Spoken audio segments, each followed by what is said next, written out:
샬롬 로중 읽어주는 제입니다. 오늘은 11월 24일 금요일 로중입니다. 나는 그들에게 응답할 것이다.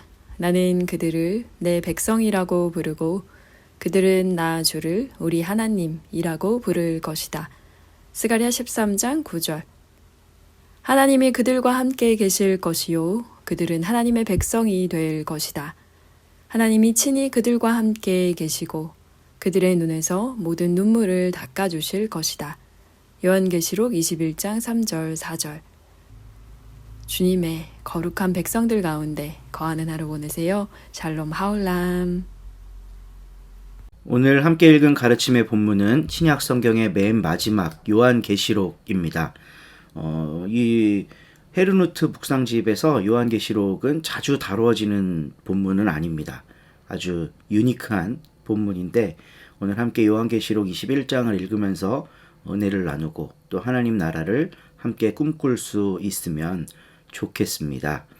하나님은 그들과 함께 계실 것이요 그들은 하나님의 백성이 될 것이다. 하나님이 친히 그들과 함께 계시고 그들의 눈에서 모든 눈물을 닦아주실 것이다. 너무 은혜로운 말씀이죠. 눈물을 닦아주시는 하나님, 참 친절해 보이고 따뜻하게 느껴집니다. 그러나 이 말씀을 받은 사람들에게는 단순히 이게 따뜻하거나 친절한 정도의 느낌이 아니었을 거예요. 1세기 이방 지역에서 숨죽이며 신앙생활하던 유대 기독교인들, 그들은 여러 가지 형태의 고난을 받았습니다. 눈물 마를 날이 없었을 거예요. 근데 새 하늘과 새 땅이 열리면, 이제 요한계시록 21장에는 새 하늘과 새 땅이 주제거든요. 새 하늘과 새 땅이 열리면 하나님께서 그 모든 눈물을 다 닦아주신다 라고 기록하고 있는 예언서입니다. 이 글을 읽고 초기 교회 사람들, 특히 요한 공동체 성도들은 엄청난 위로를 받았을 겁니다. 오늘날 이 말씀이 우리 사회에도 여전히 위로의 말씀이 되려면 어떤 하나님이 소개되어야 할까?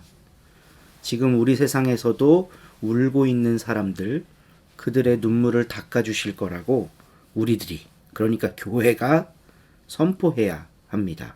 한국형 오순절 교회라고 할 수 있는 순복음 교회에서는 이런 교리를 가르친다고 해요. 오중복음이라고. 오중복음은 첫째, 중생의 복음, 둘째, 성령 충만의 복음, 셋째, 신유의 복음, 그러니까 몸 낫는다는 거예요. 예수 믿으면. 넷째, 재림의 복음, 누구나 죽으니까 꼭 예수 믿어라. 예수님 꼭 다시 오고 심판한다. 이런 얘기예요. 그리고 마지막 다섯 번째, 이게 이제 문제인데요.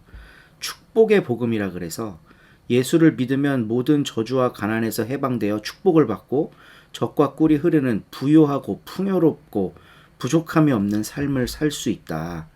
이런 걸 이제 복음이라고 가르치는 거예요. 이건 근데 비단 순복음만의 문제가 아닙니다. 주류인 장로교 안에서도 이거 그대로 다 받아들여서 쓰고 있어요. 전국에서 행해지는 간증 집회라는 거 한번 생각해 보실래요? 전부 어려운 상황에서 열심히 하나님 일했더니 재테크가 잘 되고 남편 사업이 잘 되고 막 이래서 꽤 괜찮게 살게 됐다. 그래서 이제 더 하나님 일에 전력할 수 있다. 이런 것들이 간증의 주요 내용 아니겠습니까? 그러니까 정작 밖에서 눈물 흘리고 있는 사람, 교회에서 행해지는 간증과 전혀 반대의 삶을 살고 있는 사람들에게 교회는 넘어서기 어려운 장벽처럼 느껴질 겁니다. 아, 저기 가면 사람들이 다 복 받는구나.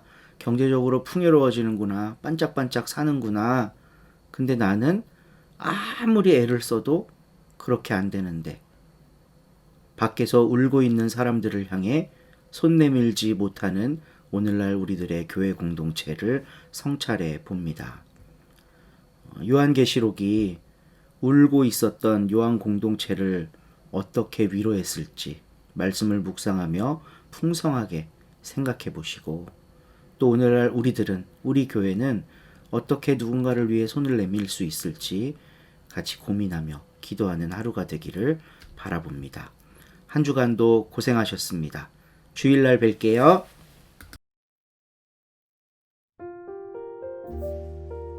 4장 사랑하는 여러분, 온갖 영을 다 믿지 마십시오.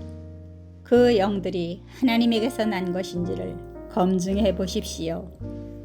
많은 거짓 예언자들이 세상에 나왔기 때문입니다. 여러분은 하나님의 영을 이것으로 알아낼 수 있습니다. 곧 예수 그리스도님이 육신을 입고 오셨다는 것을 인정하는 영은 다 하나님에게서 났습니다.